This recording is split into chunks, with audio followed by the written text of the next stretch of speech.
Hello, everyone. Welcome back. My guest today is Swami Sarvapriyananda. Swami is the minister and spiritual leader of the Vedanta Society of New York, and he assumed his duties there on January 6, 2017. Prior to this, he served as assistant minister of the Vedanta Society of Southern California for 13 months that began in 2015. Swami joined the Ramakrishna Math and Mission in 1994 and received sannyas in 2004. Before being posted to the VSSC's Hollywood Temple, Swami served as an acharya of the monastic probationers training center at Belur Math. He has served as the Ramakrishna Math and Mission in various capacities, including being the vice principal of the Deoghar Vidyapith High Secondary School, principal of the Shikshana Mandira Teacher Education College at Belur Math, and the first registrar of the Vivekananda University at Belur Math. So with that, hello, Swami. Thanks so much for joining me. Hello, and thank you for having me here. It's a real pleasure to talk to you on such a beautiful morning here in Harlem in New York City. So I would love to just get started before we start to talk about the work that you do in the philosophy of Vedanta and the Upanishads. I would just love to hear a little bit about your story and what led you to become a sannyas and to study the Vedanta. My story, well, I grew up in a small city on the eastern coast of India, a city called Bhubaneswar. And I was lucky, I guess, because my parents were spiritual seekers too. And they were initiated in the Ramakrishna tradition. So both my father and my mother, I would see them meditating morning and evening, and they would take me to the ashram. And I grew up reading a lot of books on Vivekananda and Vedanta and different areas of spirituality. I guess I belong to the last generation before internet and cable TV, so all we had were books. And I was a voracious reader. So I read all sorts of things, but especially Vivekananda and Vedanta. And as I grew up, the way I started thinking was, look, here Vivekananda is talking about the real nature of the individual as being divine, as God within us. And that God does exist, and God can be experienced, can be seen. And that is the purpose of life. And somehow all of that began to make sense for me.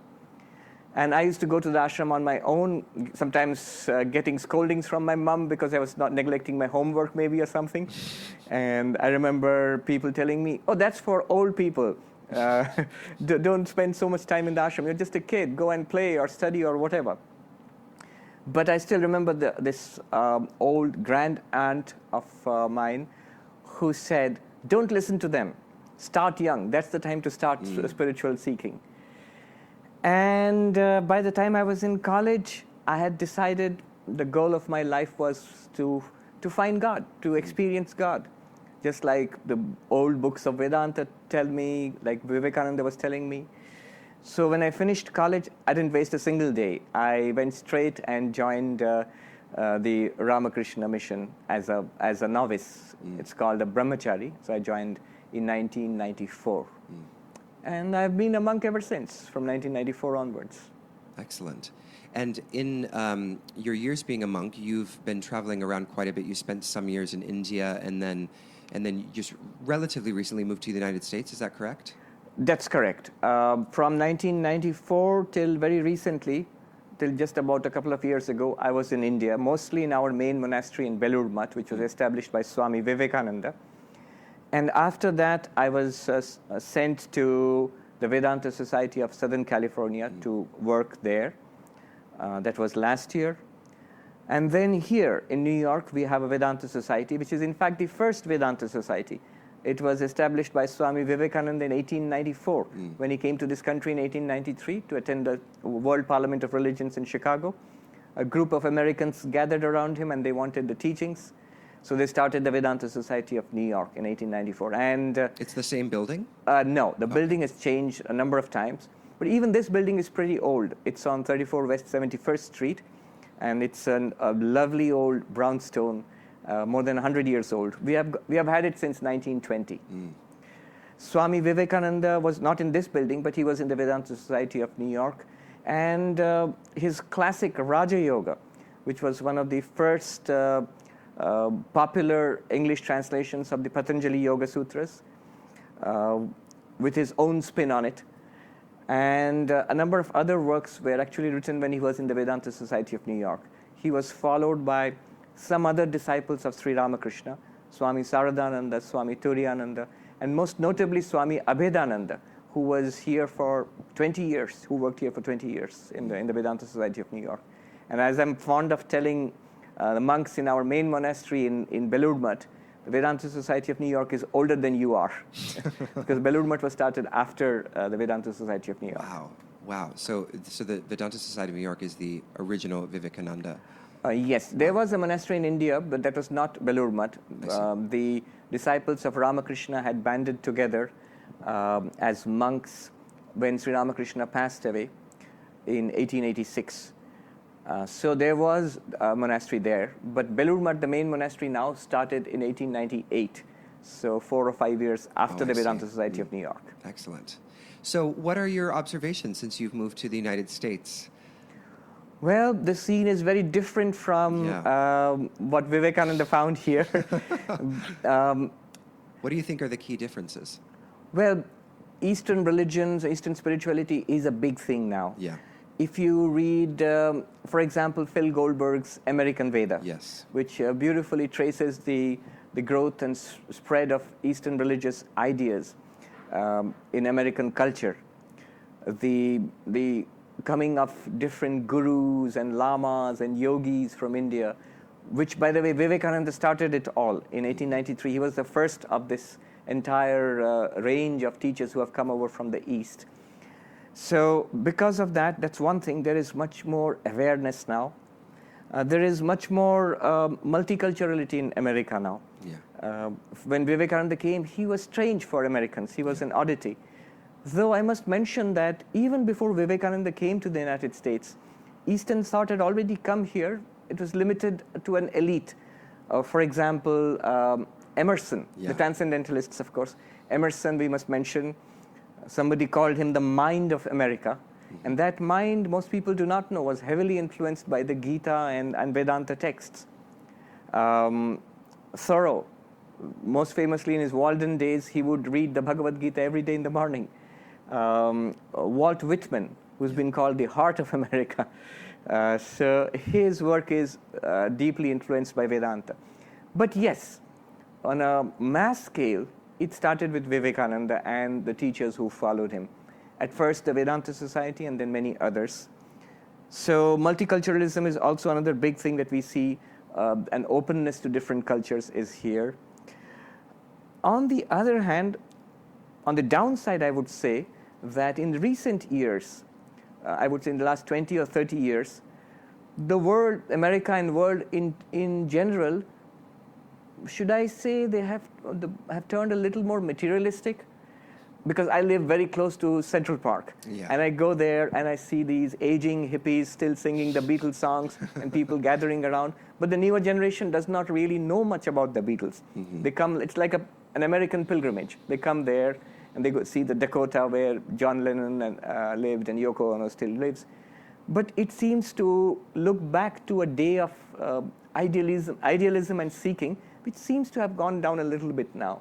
So what I think now is that the same truths have to be represented again to the American youth especially, in a new way, in modern idiom, and responding to modern challenges. Yeah, it's interesting. I was watching, I can't remember what exactly it was a documentary or something about the period of the 60s, which, as you know, is a period of mass sort of change. Oh, yes, it was talking about when Swami Prabhupada came and began the Bhakti movement here. And it was addressing how, on the one hand, there were highly politicized people, and then on the other hand, there was highly spiritualized people. Like that sort of, those two streams were happening simultaneously. And it seems like now, while there is a strong, there are a lot of spiritual seekers in the United States, it seems like there's a lot of political activity, but not an equally a lot of spiritual activity responding to that sort of same dynamic. and I'm not quite sure why that is, but yeah, I think you're right that we need to kind of revivify and find ways to introduce more people to these teachings. That's right. So so let's talk a little bit about, now moving into, and I appreciate you mentioning, because we haven't talked, we interviewed Philip Goldberg before, but reminding the listeners that, these ideas have been steeped in American history to some of the most fundamental figures that we learn about in American education, in our American history. And so to know that it's not sort of a very recent transplant, but that these ideas and spiritual teachings have been germinating and in the culture for some time, I think it's very inspiring, and it shows that we've always been a little bit Eastern in a certain kind of way. Yes. The one of the things I really appreciated about your work and the articles that I was reading as I prepared for this interview was you talk about consciousness studies, and in the introduction to this podcast, I mentioned that we talk about consciousness studies, and so I really appreciated the article that you wrote about defining what you call the hard and the easy problem of consciousness, right, and how consciousness, according to Vedanta, can be sort of a resolution of these two issues. So will you kind of unpack that a little bit and talk about first of all, what the hard and easy problem is, and then kind of segue into a discussion around, how the approach to consciousness within the Upanishads and the Vedanta is solving this, perennial problem. Right. I think this is a central problem for our time and for the decades to go in front of us, the decades to come in front of us. The key person here is David Chalmers, who is a philosopher from Australia, who, by the way, I did not know was right here in New York. He is in the New York University. Yeah. In the New York University's Brain, Mind, and Consciousness unit. He is important in part because he's the one who coined the term the hard problem of consciousness. Now, let's talk a little bit about that. You see, consciousness, it would seem, should be a very central area of investigation for science. After all, the fundamental thing about us is that we are conscious beings. Everything happens in our consciousness. Our life is basically our consciousness. And yet, it's very interesting to note that science has actually not been interested in the problem of consciousness for a very long time. Yeah. It has been outward looking, so studying the universe, and then coming closer, studying the body, and much more recently studying the mind also, but even there has been a reluctance to study the mind on its own terms. There is a tendency to study the mind as brain, study the mind as behavior. It's only in recent times that consciousness itself has become a serious area of scientific research. Yeah. Partly encouraged, I think, by the availability of a wide array of new technologies which allow us to study the brain in depth. Now, David Chalmers, he coined the term hard problem of consciousness in this context. He said when we investigate consciousness, as in our study of brain science, he says that it divides neatly into two kinds of problems. The so-called easy problems, and easy I would put air quotes here because it's not easy in a technical sense, difficult, but easy problems in the sense that one can now study what is happening in the brain when we do various things. So when you have a cup of coffee, the scientists can actually scan your brain and with fMRI and see which neurons are firing, and they go, aha, this is the coffee drinking neuron. I mean, I'm joking, but it's not that simple. But basically, mine's active right now. Yeah, basically it's a science of correlations. You do something, the subject does something in his or her conscious life, and the scientists see what the brain does corresponding to that. So in principle, it's a simple thing to do. Whereas there's a very different kind of problem in consciousness, is how it feels like to be conscious. You see, consciousness is the only thing which has an inner and an outer dimension. For example, there is a cup on your table, and the scientist can study it at the level of matter, at the level of physics, at the level of chemistry, at the level of objects, The scientist can study it, and that's the only thing to know about a cup. There is nothing, as far as we know, what it feels like to be a cup. Yeah. But there's a cat sitting on your couch now, and it has two dimensions. One is we can look at it, we can study it, and internally there is something like what it feels like to be a cat. Thomas Nagel, for example, in his landmark philosophical paper on what it is like to be a bat, Yeah. he pointed out this distinction between the first-person perspective and the third-person perspective. So another way of putting the difference would be that a scientist might examine the fluids in my stomach and my intestine and come to the conclusion, this person is hungry. Mm-hmm. Now, I could have told you just the same thing by the sensations that I'm experiencing. So science has taken a third-person perspective, coming at it from outside, as it were. And that's how you study the brain. But we have a first-person lived experience. There is something like seeing and hearing and smelling and touching. And this is what is first-person lived experience. This is what David Chalmers calls the hard problem of consciousness. Why is that a problem? How does something which is an object, like the brain, produce a first-person subjective experience? Yeah. There seems to be no way to go from one to the other, from pure object to pure subject. As somebody said, and I saw this cartoon where they're trying to explain how a physical system like the brain produces consciousness. Mm-hmm. And the cartoon, there's a scientist showing step 1 and step 2 and step 3. Step 1, 2, and 3 is full of calculations. And then step 5, you have consciousness. But in between step 4, it says, a miracle.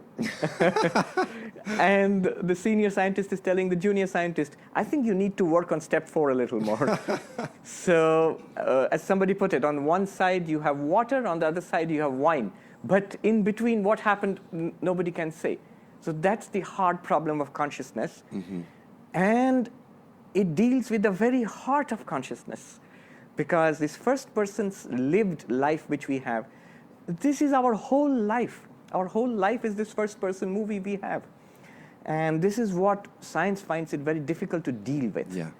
And part of the problem seems is that, you said it's a science of correlation, but the wrong assumption seems to be that correlation implies causation, right? That right. Just because there are corresponding brain states in the brain when I'm drinking coffee does not mean that the brain states create the experience of drinking coffee in this kind of crude causal way. Is that correct? Yes. It's not reductionist. Yeah. There is a tendency to reduce consciousness to brain states. Yes. Because it matches with the present scientific worldview. Exactly. So there's a desperation, almost, I would say. And it leads to ludicrous situations. There are actually those who want to eliminate consciousness altogether. Yeah. They say there's no such thing as consciousness. And we should just talk about brain states. Brain states. It sounds absolutely terrible. That's terrible. And there are those who say that, no, there is consciousness, but it's an epiphenomenon. It's a product of a byproduct of brain states. But how that could be, the best that they can do is that, see, we have been able to explain so many things so far. For example, they'd say that life was thought to be a mystery, but we have cracked most of the mysteries of life right now, and we have made enormous progress. And so we hope to explain consciousness in the near future. But you see, in principle, even David Chalmers points this out, that life is still very objective, whereas consciousness is entirely subjective. So it's not, in principle, the same kind of problem altogether. And as you rightly state, that brain states do not imply causation. You cannot go from brain states to causation of consciousness. Yeah. It's like saying, everybody who walks into your apartment walks through the door, and if you say, the door is producing all these people, well, the door did not produce all these people. They walked through your door. Mm-hmm. Yeah. So that is the problem. I recently attended a beautiful, a very interesting debate between David Chalmers on one hand, and on the other hand was Christoph Koch, who is the chief scientist for the Paul Allen Brain Institute. And one took the hard problem, the first problem, irreducibility of consciousness side, and Christoph took the side of reductionism, trying to explain consciousness from brain states. So what I am happy about is, now there are these very serious scientists who are talking very seriously about the core problem of consciousness. This is what Vedanta is all about. For thousands of years, this is what Vedanta has been talking about, what you now call the hard problem of consciousness. Yes. So before we get into the, really what Vedanta is teaching, I really liked your mention of the article around that Thomas Nagel wrote about what it's like to be a bat, and I just wanted to touch on one thing that you mentioned because I thought it was so interesting, because the idea was that where the comparison was that human beings, we perceive through light waves. We're not seeing objects; we're seeing the light move into our retina, blah blah blah. But with bats, they have sonar, it's sound. But you remarked in your paper that they're not, what they're experiencing isn't the sound waves per se. They're experiencing objects as well, just as we're experiencing objects. But theirs, from the scientific external objective perspective, that's a sound wave, making that happen. Whereas from the objective scientific perspective, the light waves are what's happening. But in our own subjective experience of consciousness, we perceive objects in the world, and in the same way, the bat experiences objects in the world. So I thought that contrasting that just because we know that the sound waves of a bat is sort of the mechanism through which they perceive objects, that doesn't mean that the internal experience of the bat is this sound waves bouncing back and forth. Right. So I thought it was really interesting because it's like you will never have that kind of internal experience. So we can't actually, if we want to have an understanding of that reality, then we can't actually get inside that by just talking about it in this kind of mechanistic way. Right, exactly. Yeah. Exactly. So then, segueing from that, what is Vedanta offering as a unique point of view in this conversation? Well, let me take a step back and say a little bit about what Vedanta is. Yes, great idea. Vedanta, the word itself, means the highest or the final teachings of the Vedas. The Vedas, as we know, are the sacred texts of the Hindus. They are probably the oldest existing religious spiritual texts of humanity. They are collections of religious literature dating back maybe 4,000 or 5,000 years, or even more than that. It's difficult to date it precisely. There are 4 collections of texts called the 4 Vedas: the Rig Veda, the Sama Veda, Atharva Veda, and Yajur Veda. Now, there's a lot of ritualism going on there, but in each of them, you find these texts called the Upanishads. Mm-hmm. So the Upanishads are parts of the Vedas, often found at the physical end of the text, but not always. So the Vedanta is the philosophy which is based on the Upanishads, because Upanishads are sometimes found at the end of the Vedas, or more correctly, they embody the final teachings of the Vedas. Now, these Upanishads are a remarkable collection of texts. There is this book, Waking, Dreaming, and Being by Evan Thompson, who's a philosopher in Canada. Yeah. And there he quotes another philosopher who says that the Upanishads are so important in human history that it would be more fair to date the human history not as AD and BC, but as before Upanishads and after Upanishads. They are that important. The science of consciousness did not actually start 20 years ago or 30 years ago. We are now just talking about the hard problem of consciousness. But these things started with the Upanishads. The Upanishads are the science of consciousness par excellence. Schopenhauer, the great German philosopher, he came upon a Latin translation of a Persian translation of the Sanskrit original of the Upanishads. And reading that, he was so taken up by it, he said that I consider there no study to be more beneficial than the study of these Upanishads, except perhaps the originals.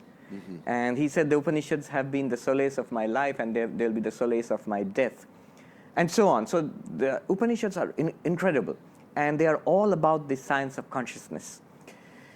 To give you a sample, there is the Kena Upanishad. Literally, the Sanskrit word Kena means by what. So the first mantra of the Kena Upanishad goes, Kene shitam preshitam patati mana kena prana prathama prayeti yukta Keneshitam vacham imam vadanti, keneshitam chakshu shrotram, gaudeva chakshu shrotram yunakti.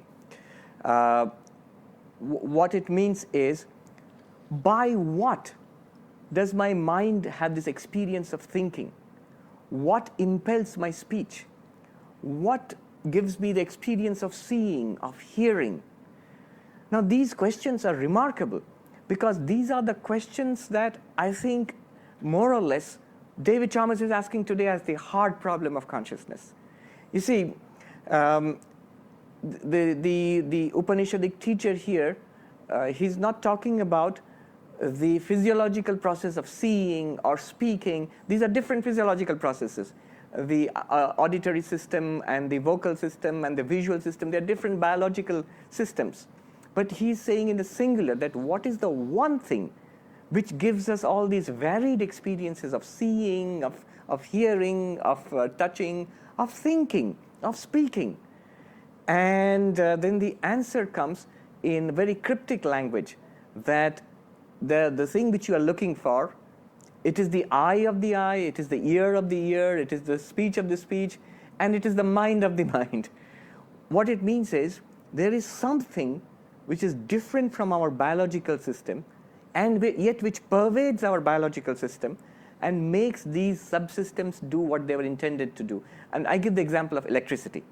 If you ask, what is it that makes the light shine and the fan go round and round and the microphone amplifies sound and the computer work, you'd obviously say, well, it's electricity. Now, electricity is something different from these systems, but it enters into these systems and makes them do what they do. Mm-hmm. So, analogously, there is something which is responsible for first-person experience, our experience as subjects who are alive and experiencing this world. And that is the essence of consciousness. Not only that, Vedanta says that this consciousness is in fact the fundamental reality of the world. And this consciousness is your own inner reality. What is your own inner reality is also the fundamental reality of the world. That may be a little difficult to understand, but let me unpack it this way. According to Vedanta, the entire experience of the world is in consciousness. Mm-hmm. It's not like that we are conscious beings and then we go out to a pre-existing world and we touch an existing world and we experience it. Mm-hmm. It's not like that there are these tables and chairs and sunlight comes and illumines these tables and chairs. Rather, it is this consciousness itself which appears within itself as our world. Yeah. So the fundamental teaching of Vedanta is that thou art, Tat Tvamasi, which is found in one of the Upanishads, the Chandogya Upanishad. That consciousness, which is the fundamental reality of the world, is what you really are. And this has many implications. We'll talk about that later. This is where the religious aspect also comes in. This consciousness, call it the fundamental consciousness, pure consciousness, this is what Vedanta would like to call God. Yeah. The word in Vedanta is Brahman. Mm-hmm. So this consciousness, which is our inner reality is called the Atman in Vedanta. This is also the reality of the universe, which is called Brahman in Vedanta. So you and God are in essence, as this pure consciousness, one reality. And Vedanta says you are this, and you can in fact realize yourself as this, and you must realize yourself as this because that is the solution to all your life's problems. And realizing yourself as this is in fact the whole purpose of life. Yeah. Could I just tell a little story? Please, yes. Alan Watts. Love Alan Watts. Yes, in his inimitable wit. He says, the easiest way to explain this is to a little story which I tell children. And children seem to get it when they ask, what is this all about? The oldest of all questions, what's the meaning of all of this? He says, God is playing hide and seek. Yeah. There's a beautiful story he tells. It's a myth. It's some children's story, but it makes so much sense. God is playing hide and seek. Now, the problem is that poor God is the only thing that exists. So whom will he play hide and seek with? And so God, being very intelligent, hits upon this plan. He says that let me hide myself and by pretending to be not myself. So God pretends to be not God and hides himself as you, as me, as that other person, as the cat on the couch, and indeed the couch itself. So God, pretending to be not God, becomes each of us and this universe. Now God did such a good job of it that he forgot that he was God. And so you and I, we go about our world in this world, and we do not know that we are, in a sense, we are God. But because we are God, we can never really forget that. We can never really go away from that. So the whole game that we are playing now is God seeking himself. In a hide-and-seek game, is trying to find himself. And that's what we are trying to do. And I think that's such a beautiful way of putting it, you know. It is beautiful. And it matches a similar story a monk told me in the Himalayas. He said, this life is, just like Alan Watts, he said, this life is hide and seek. When this entire universe has been created, God has hidden himself. And we are all running around trying to find God. And when this universe is finally destroyed in the big crunch or whatever, because, you know, the Hindus believe in a cycle of existence and creation and existence and dissolution, and again creation, existence, and dissolution, and so on. So when the universe is finally dissolved, planets and stars and living beings and all of us, we disappear back into the unmanifest, which is God's power, and God alone exists. And we are hidden, and God is looking for us. Where did those fellows go to? So he finally projects the universe again and throws us back into the universe, and he hides himself, and this goes on. So the same story of hide and seek. So this is interesting because this seems to be a little bit different than the teleological idea where there will be some endpoint where all is transcendent, or, you know, all is resolved. But what you're saying is that, you know, the divine play, the play of hide and seek, is an infinite game of God, and that, and so which is a beautiful. I love this idea, but it seems to contrast a little bit with one of the kind of prevailing views, which is that, you know, this kind of immanent world is somehow degenerate and sinful, and we're looking to transcend it, and then once we transcend it, we get to heaven. We're going to be there for eternity. But what I hear you saying is, you know, according to the Vedanta, you know, everything is divine already, but there is this kind of ebb and flow, these cycles of the kind of hiding and seeking. And is it ad infinitum? Is that the idea, according to Vedanta, that this process just continues to unfold for all of time? Right, both are true. That's the amazing thing about Vedanta. The transcendent is always there. Yeah. Brahman, as pure consciousness, existence, bliss, is always there. It was always there earlier, it's there now, and it'll always be there in future. Because you can just see I'm using the language of time here, past, present, and future. But at the same time, it appears as this world of change and duality and creation and existence and destruction. Now, this is the crucial point. Vedanta talks about two tiers of reality. One is the absolute reality, which is Brahman, which is transcendent and eternally perfect, existence, consciousness, bliss, and that's our real nature. We are that already. On the other hand, we must provide an explanation for this world because we are living in this world. It's not enough to say that Brahman is existence, consciousness, bliss, because we'll go good for Brahman. What about us?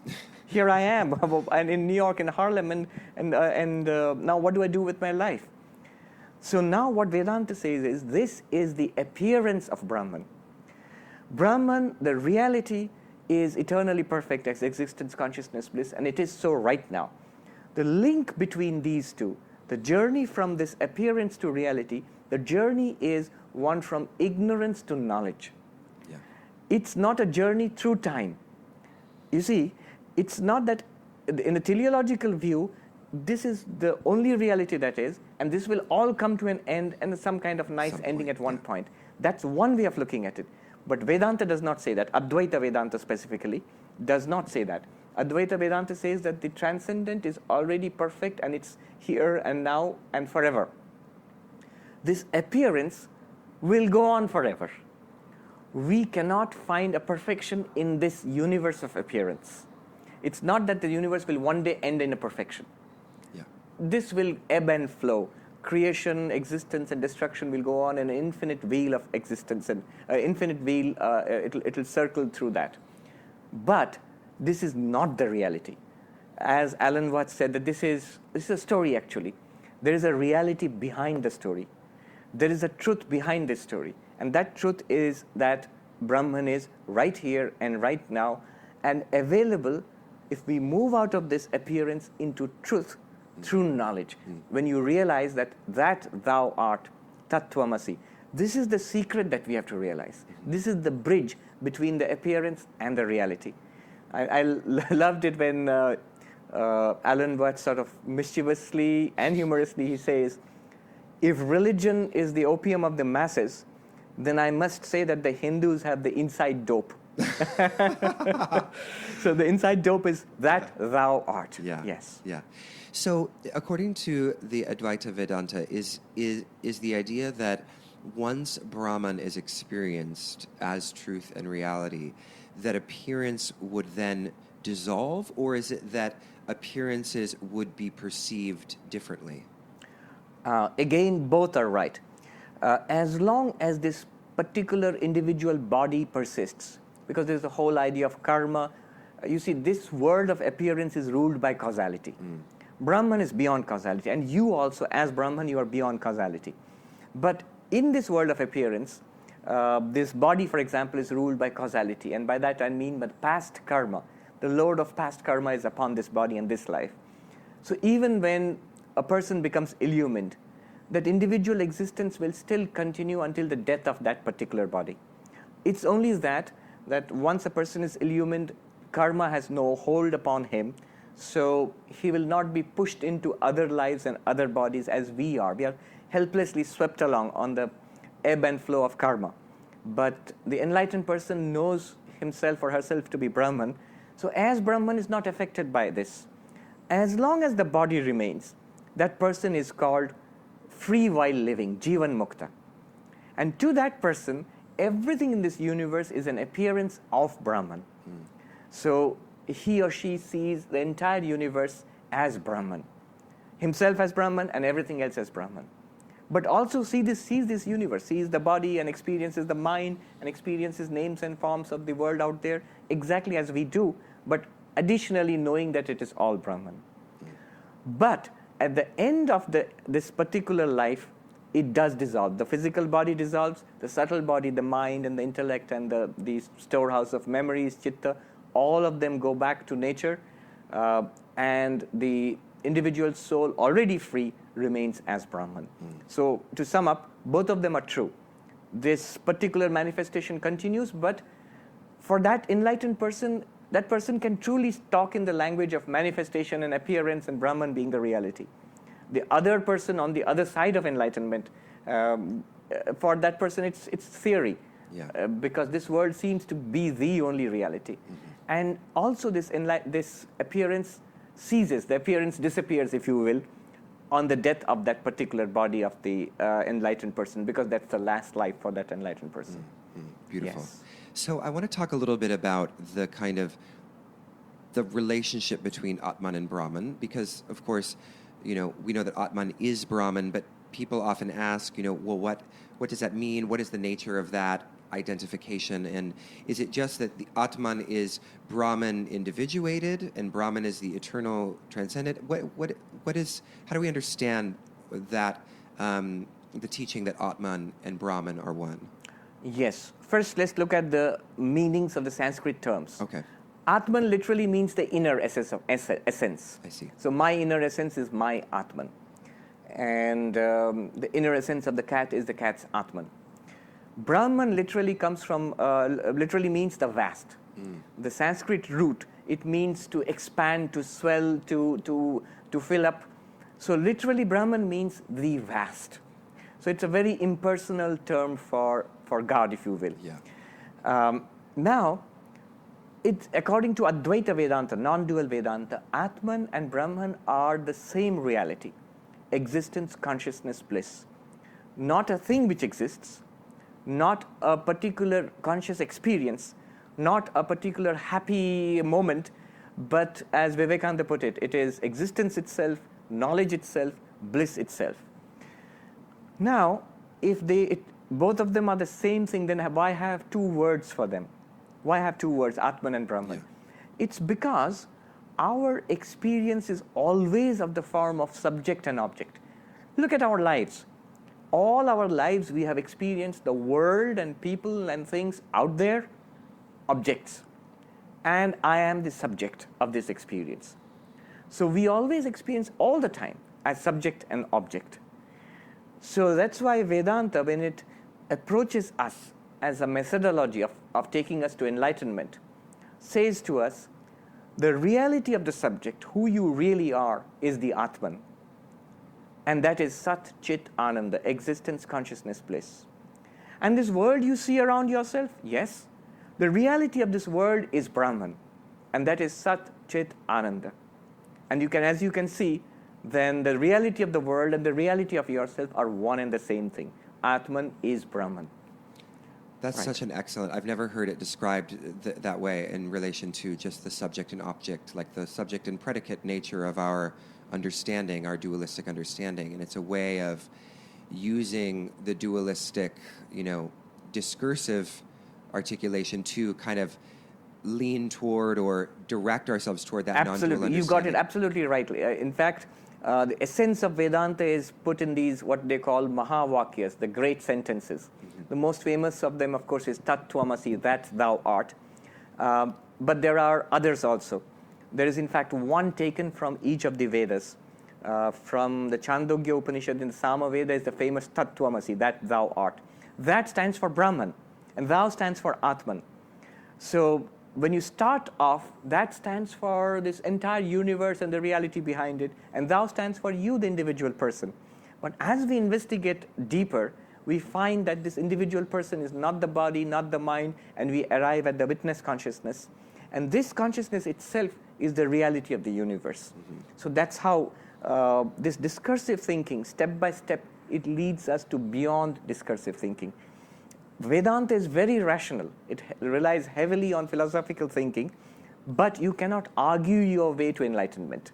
Yeah. You can argue your way, use reason to the very verge of enlightenment, but there is an intuitive leap that you need to take. Yeah. Yes. Which is really where Western philosophy is bankrupt in that sort of way. I studied Western philosophy, originally before kind of moving into a passion for Eastern philosophy, and really where it stopped was that it can't hold within its own self-understanding this leaping beyond the discursive, right? Because everything in the Western philosophical tradition is, there might be some examples of alternatives if but it's all about argument. It's all about reason. And so the soteriological promise or compulsion that we have, the spiritual yearning for something more expansive or the absolute can't be held within that tradition. To some extent, that's true. In India, philosophy is called darshana. Yeah. So even today, if you go to Indian universities, if you look for the philosophy department, they'll take you to the darshana vibhaga, which means the philosophy department. But the Sanskrit word darshana has a deeper meaning of, literally it means seeing. Yeah. So seeing into the heart of reality, into who you are and what this world is, because it is understood that such seeing will solve the problems of life. It is the answer to the big questions of life. So that has always been understood in India. This is something that covers all the Indian philosophies, although they are very diverse. All the schools of Hinduism, whether it's Vedanta or the different schools within Vedanta or Nyaya or Vaisheshika or Yoga or Sankhya, Kashmir Shaivism or Tantra, many other schools, or the schools of Buddhism or Jainism, they are all darshana. Yeah. They are all soteriological in their purpose and in their goal. But they are also very philosophical. They are, yeah. They're tremendous. They have a tremendous emphasis, very rigorous, very analytical. If you go to the texts of Nyaya, Navya Nyaya, for example, the school of neologic, which is, by the way, in India, new means 1,000 years old. So neologic is 1,000 years old. But they are among the most rigorously argued texts I've come across in any literature of the world. So a lot of dependence on reason. They take all the faculties of the human system, whether it's reason, whether it's emotion, whether it is the power of concentration, the power of will, all the capabilities are put to use to the overarching, the goal of enlightenment. Mm-hmm. Yes. So it's sort of that all of these faculties are used in a way to ready the individual or ready one for the experience, that the uses of reason and logic are meant to point one to the capital T truth or capital R reality. Is that sort of how we think of it? So it's not that reason can get you there, but reason can sort of condition you to and point you in the right direction? Absolutely. Swami Vivekananda said that our intellect, our reason, is the highest gift that God gave us. Why is it that in religion we have to set reason aside? Yeah. So in number of the traditions, I would mention Advaita Vedanta or the Nyaya philosophy. In fact, most of the philosophies in India, reason is relied upon to take us to that ultimate realization. Yeah. And the idea is that ultimate realization is not against reason. Yeah. It is not irrational. Right. It may be supra-rational, but you will, even from the point of view of reason, there will be nothing to criticize there. There will not be X number of steps which will take you there like a mathematical proof, but it will bring you very close, and the conclusions that you come to upon enlightenment will also be not against reason. They will not require you to believe in something that's absurd. Yeah. They will not require you to believe in something only on the basis of faith. Yeah. So, in fact, the term used for religion, faith, nowadays, is not quite applicable to something like Advaita Vedanta or, say, Tibetan Dzogchen Buddhism. There, it's mostly it's just reason and experience. Yeah. Could I make 2 points here? Please. One is that there is one way of talking about this in Vedanta, which is the path of love and belief and faith and surrender, the bhakti approach, Yeah. which has a lot in common with the major religions of the world, in Hinduism and also in Islam, Christianity, Judaism, and so on. There is another way of looking at this, which is the way of experience, which is what Vivekananda pushed so hard and which really resonated with the Americans in the late 19th century, which is when he said, God has to be experienced. We must be able to, if God exists, we must be able to see it. If Brahman and Atman are realities, we must be able to experience it. And so he spoke the language of Patanjali Yoga, where you do these practices and attain these experiences called samadhis, which will demonstrate to you irrefutably that these are truths, that you are an immortal soul, you are the Atman, you're not the body and mind. So these truths can be experienced. Yeah. Do these practice and this is something that appealed to the scientific mindset, of the late 19th century, which was very much, you must demonstrate it, you must prove it. And Vivekananda responded directly to that. Yes, we can prove it. Just like science proves its results, we can prove it. But there is another way, which I want to distinguish from this path of experience. That is the path of knowledge. I'm contrasting Jnana Yoga, the path of knowledge, with Raja Yoga, the path of meditation. The path of meditation says that these practices, and you will get some extraordinary experiences which will prove to you the truth of spirituality and religion. But the path of knowledge says to you, you don't have to wait for extraordinary experiences. Look at the experiences you are having right now. It brings us back to the whole problem of consciousness. Look at hearing and smelling and touching and seeing and thinking. What the teacher in the Upanishad, when the question comes that what makes me think, what makes me speak, they're not talking about extraordinary experiences. They're talking about the most ordinary of our experiences, which everybody has all the time. And the claim in this path is that if you investigate this deeply, and that's what the Upanishads do, they investigate our daily experiences deeply enough, you will come to the truth and you will get enlightenment right here and right now, even without those extraordinary experiences. So this path is the path of knowledge, and this needs to be distinguished from the path of experience, which again needs to be distinguished from the path of faith. I'm not saying that you need one to the exclusion of others. If you have all three, well and good. But the clarity needs to be there about these paths. Yeah. That's one.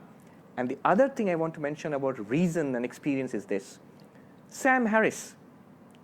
He is, you might find it strange that a person of religion is mentioning Sam Harris, but he's a very popular speaker on atheism today in America, for example.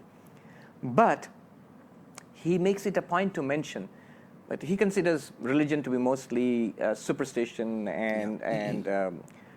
but he makes it a point to mention that there are these two traditions which he has come across, Advaita Vedanta and Dzogchen Buddhism, the heart of Tibetan Buddhism.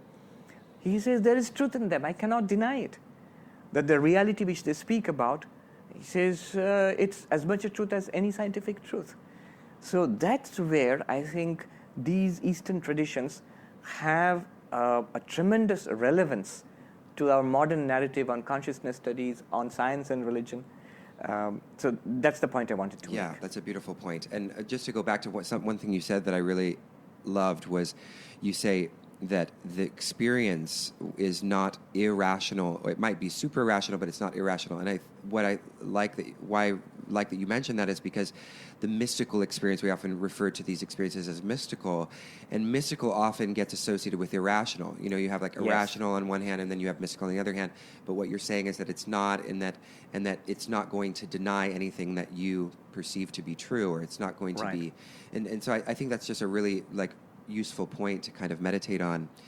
I'm losing my train of thought. Where did we just end?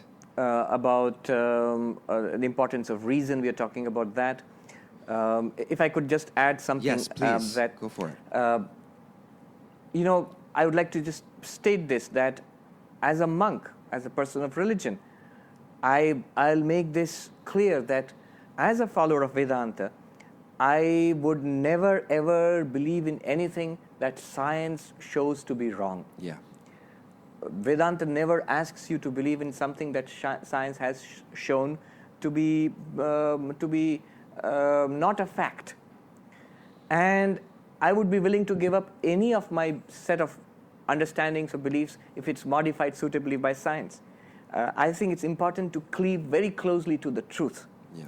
Yes. And not to be stuck with dogma and doctrine. Yeah, yeah. But from the same perspective, there's also a way in which it seems that sometimes, and I call this version of scientific thinking scientism. Do you be familiar with this term? Where the idea is that the mode of understanding that is specific to science is somehow appropriate for all matters. And I think that's what the more insightful religions tend to point out, is that no, we have to look at these things with kind of different vocabularies, and the vocabulary of science will not necessarily do for, like we're speaking of before, the vocabulary of brain states is not suitable for capturing the subjective quality of consciousness. But yes, they can enrich each other. I totally agree with you. One thing that I like that you were saying that when I lost my train of thought that I wanted to remark on was the new atheist that you mentioned. I think Sam Harris, is he considered one of the new atheists with Absolutely. Richard Dawkins and these people? Richard Dawkins and Daniel one Dennett. thing that I find, I read this incredible book that I wonder if you've read. It's called Being Consciousness Bliss he's a Western scholar, but I think he's within Christian religion. He's a part of the Christian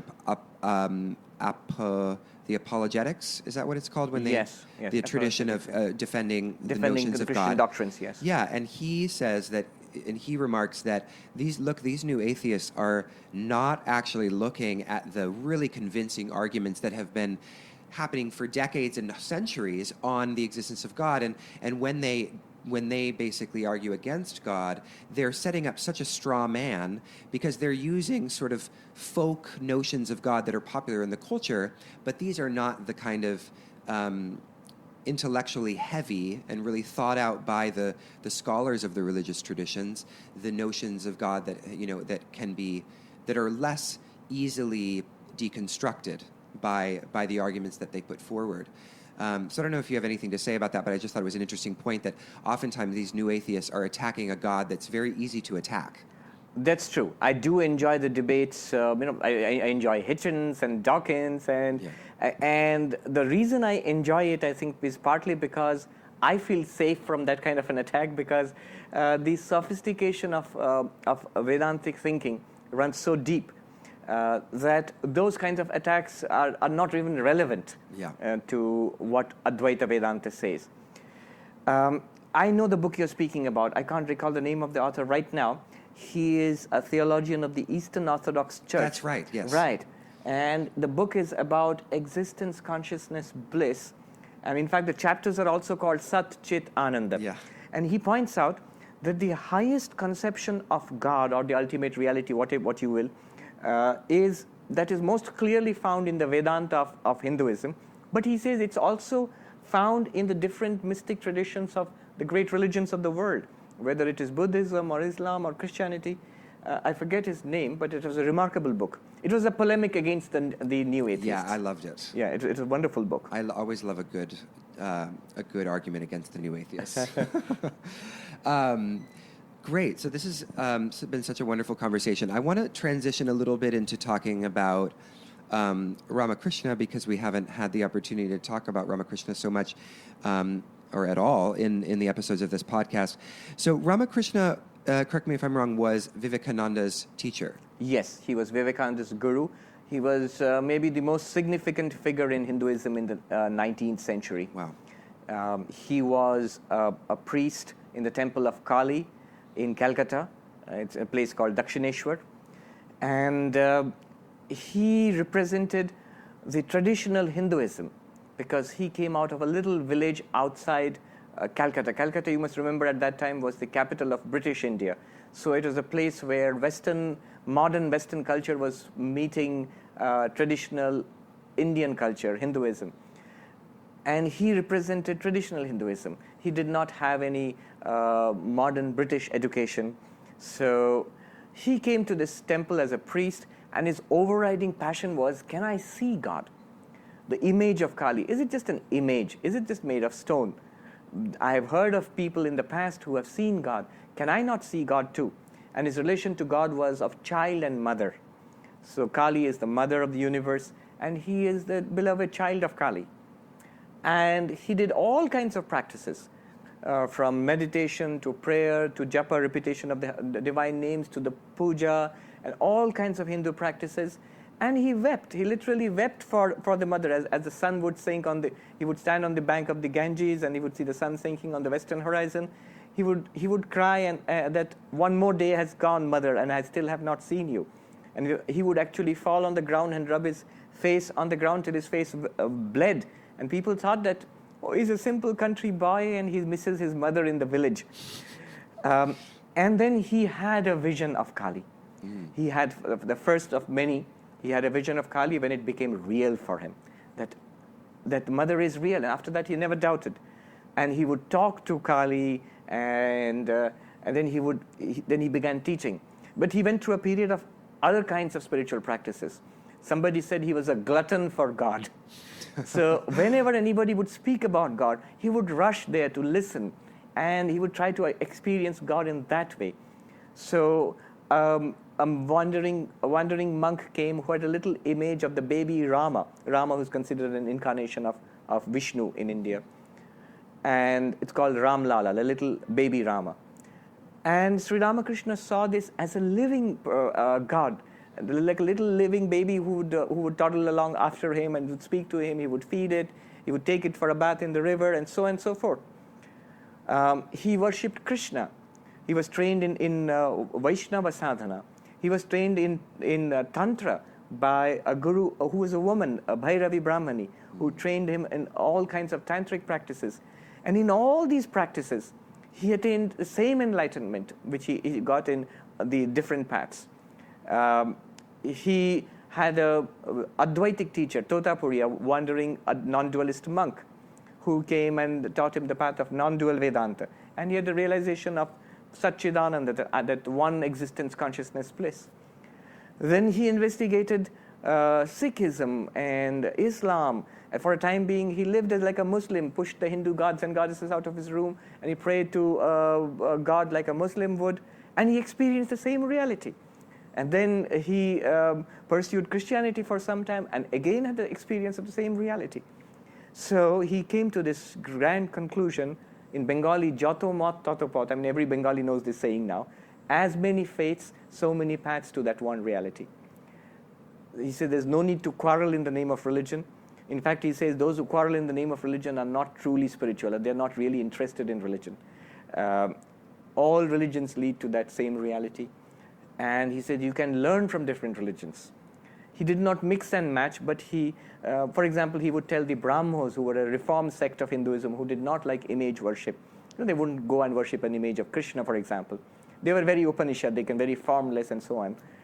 He told them, what you're doing is good, but look at the love that those Vaishnavas have for Krishna. Why don't you take that love, just the love aspect of it? So he would encourage each person in his or her own way, and also tell them to broaden out, not to be fanatical, and to learn from others too. He taught Vivekananda, and he authorized Vivekananda to teach.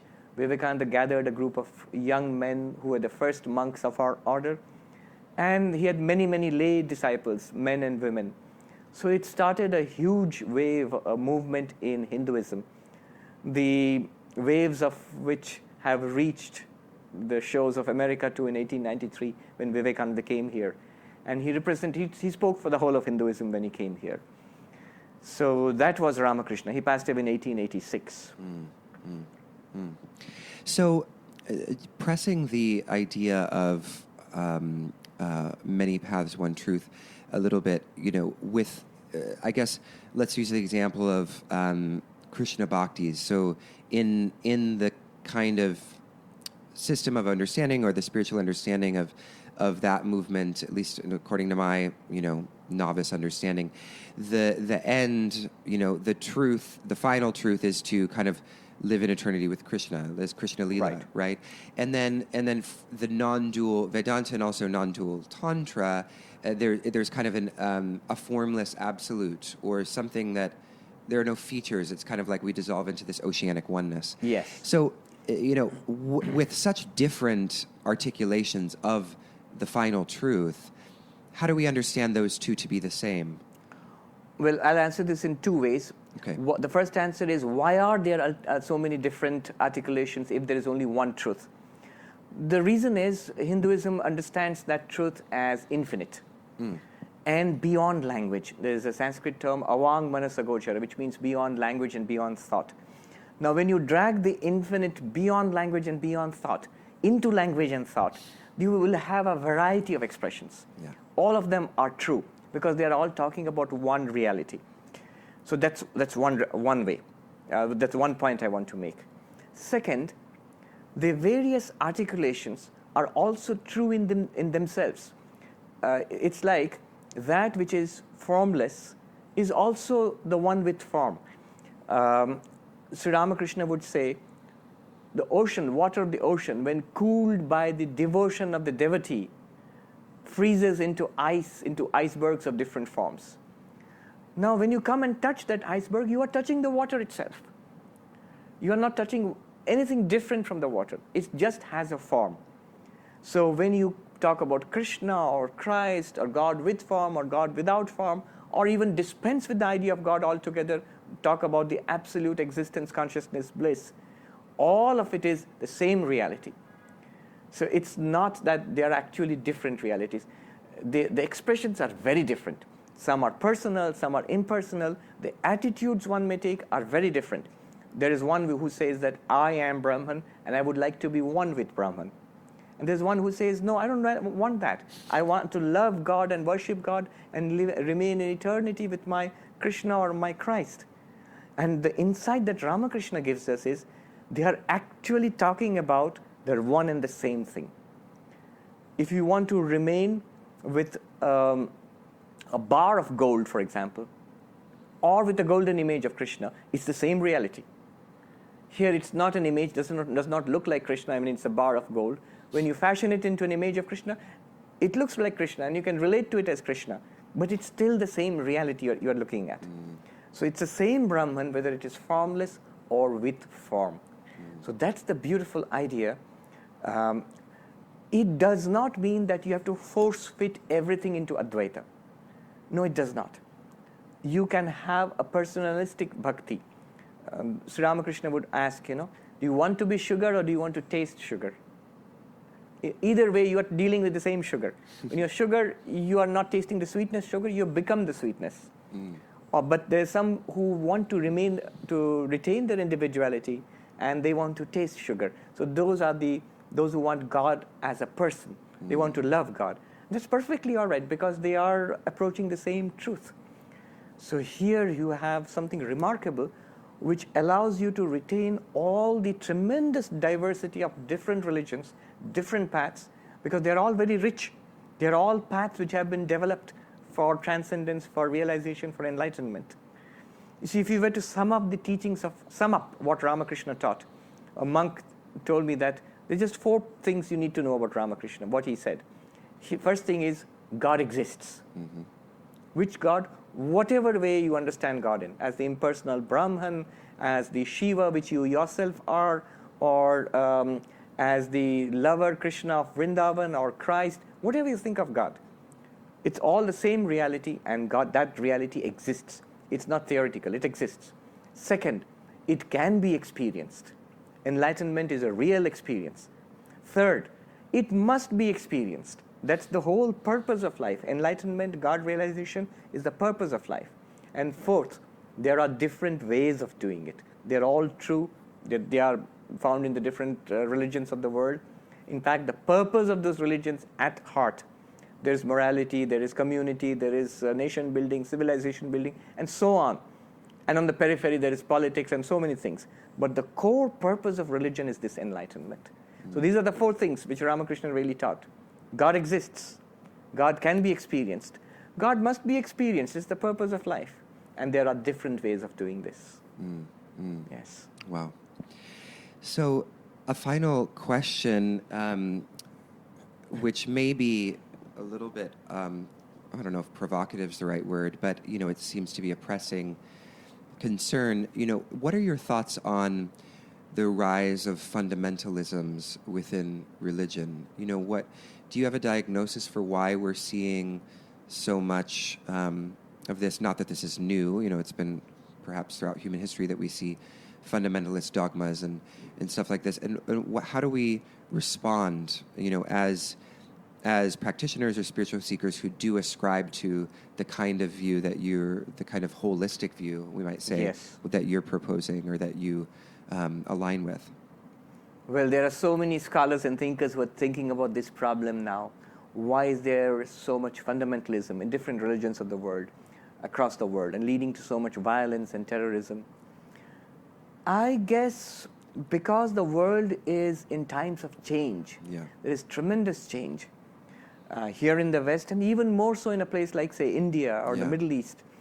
Which is new. Fundamentalism in India is a rather new Yes, phenomenon. but what happens is when there is tremendous change in society, people react to it in maybe 2 different ways, extreme ways. One is embrace the change and abandon all that is past, the tradition and old customs. And religion is one of the first things usually to be dumped. Right. And the other extreme is they try to hold on fast to the literal interpretation of religion. Some kind of literalism, you'll see, is at the heart of most fundamentalisms. They are trying to protect themselves against perceived threats. They don't know who they are, what they are, and where life is taking them. They feel threatened by the changes. Maybe that's one of the reasons why they retreat into a very rigid definition of religion. The problem with these rigid definitions of religion is they're often not anywhere near reality. They are something that you imagine from the past and you're trying to import into the present. Maybe it was not like that even in the past. And it's certainly not a reality in the present. And it leads to violence. It leads to oppression. Ultimately it's false, because the ground beneath your feet will be pulled up. The world is going to pull the rug out from underneath your feet. The world is changing. You cannot hold on to that. but it leads to a lot of suffering in the meantime. I think for those who realize that the core of religion is this, what Aldous Huxley called the perennial philosophy, that there is a core of spirituality, a golden thread, if you will, running through all religions. There is ethics, there is spirituality, the highest common factor of all religions. That is what we have to respect and hold on to. To become more spiritual, I'm not saying to become more religious, to become more spiritual. Not abandon religions, but mind the religions for what they can teach us in the modern world. Hold on to that and try to internalize that. In this world of change, spirituality is your home. You are not, no place can be your home, no job can be your home, no set of beliefs can be your home. That internal spirituality, the Atman, the existence, consciousness, bliss within you, the reality, that is your real home. And we should try to more and more inhabit that home and open the doors of that for people across the world. Yeah. Yes.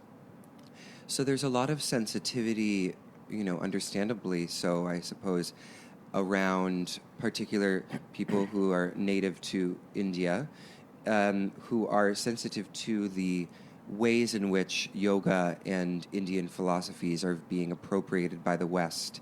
And from some individuals' perspective, it is appropriating it in a way that's disrespectful or is not honoring who yoga belongs to. Sometimes you hear this, now common refrain that yoga belongs to Hinduism or something like this.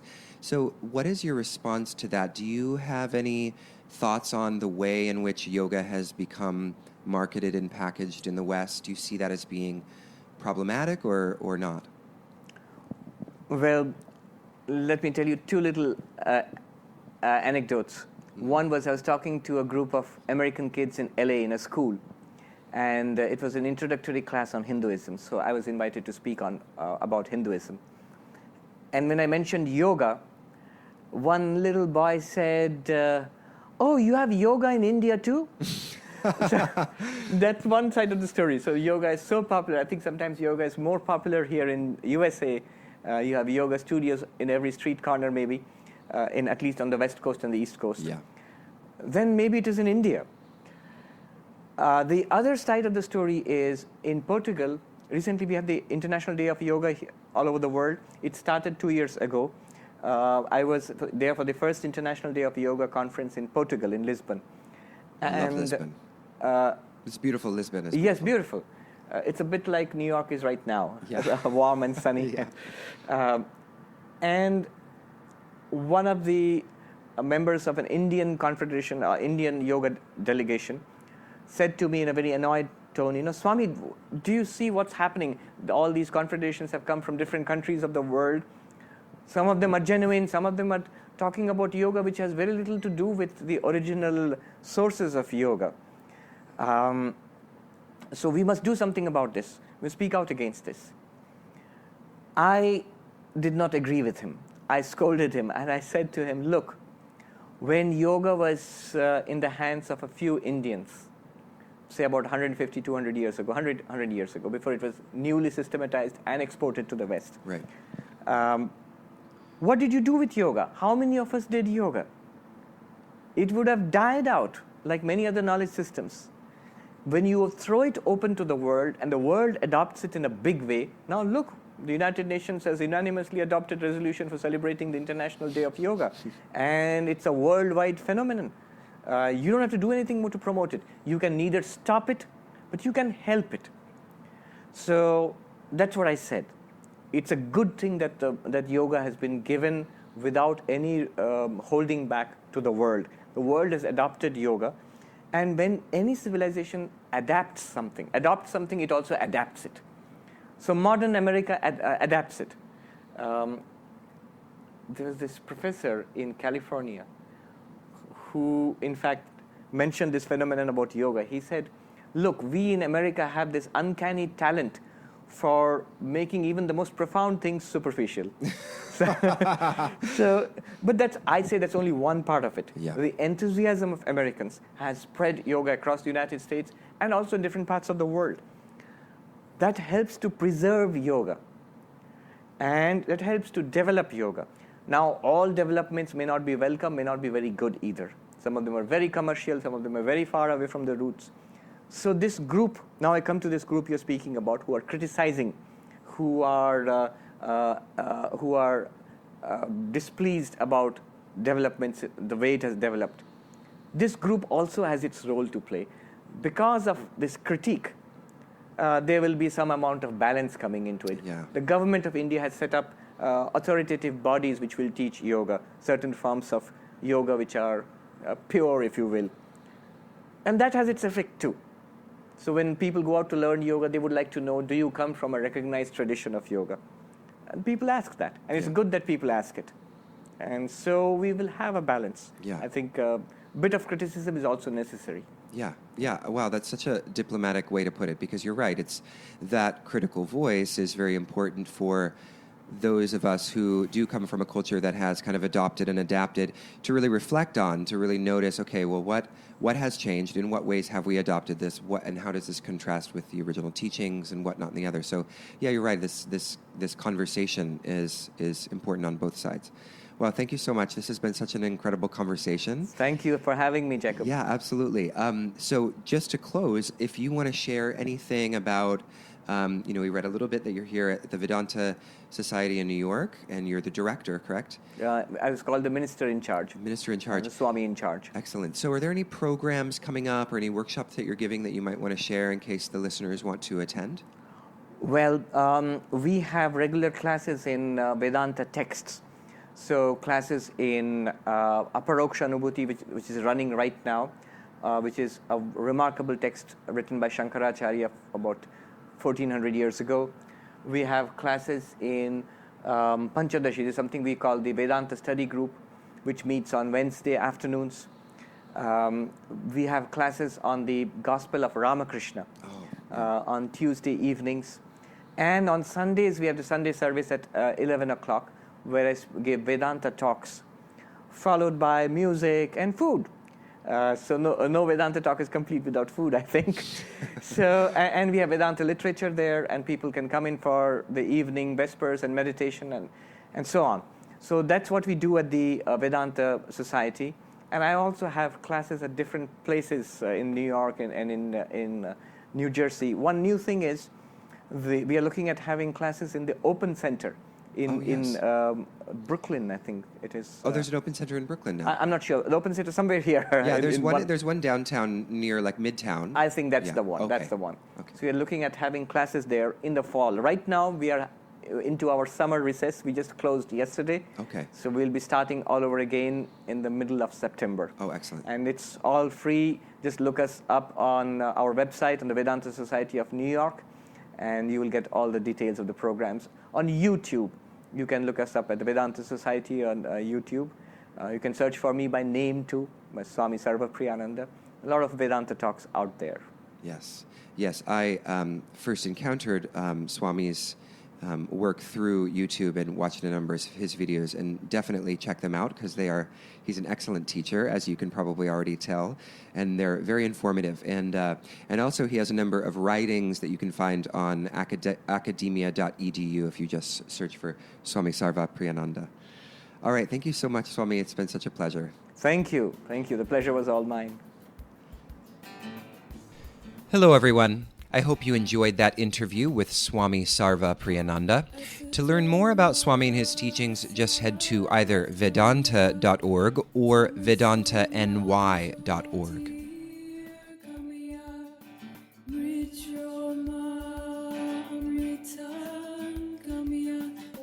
Shanti